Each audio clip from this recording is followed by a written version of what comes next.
Hafberg Þórisson, hérna Reykjavíkur. Og ég tók það upp hjá sjálfum mér þegar ég var ungur maður að fara í sveit og lauk minni sveitaveru á Íslandi 15 ára gamall. Síðan fór ég 16 ára gamall til Noregs og fór að læra garðyrkju þar. Þegar ég var búinn að læra garðyrkjunámið mitt í Noregi kom ég heim laust eftir 1971 og byrjaði svo sjálfstætt í skrúðgarðyrkju.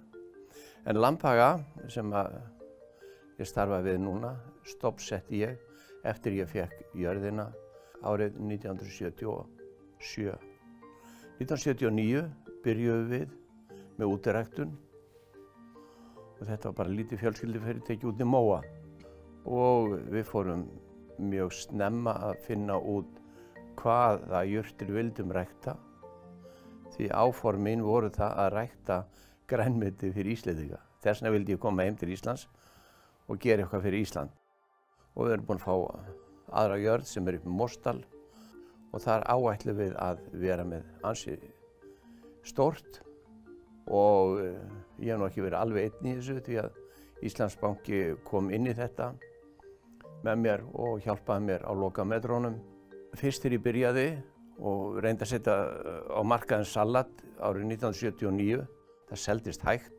Menn voru mest í því að hafa salat og steinselju á kantinum á disknum hjá sér en ekki að borða þetta. Og ég fekk inn í nokkrum verslunum og kynnti salat og það grænmeti sem ég var með og benti fólki á þetta væri ekki skraut, heldur væri þetta ansi næringaríkt og svo hafði ég með mér einhverja töflu sem var velritað sjálfsagt af mér næringainnihald og annað. Í dag þá erum við komin í það að við erum búin allavega að breyta neysluvenjum fólks. Það er nú kannski hægt að gefa þau ráð til annarra sem vilja fara út í slíka ræktun eins og ég er að gera. Það er að kynna sér hverjar eru þarfirnar á markaðnum og hvað þurfum við og hvað getum við stólað á og hvað er stöðugt í þessu.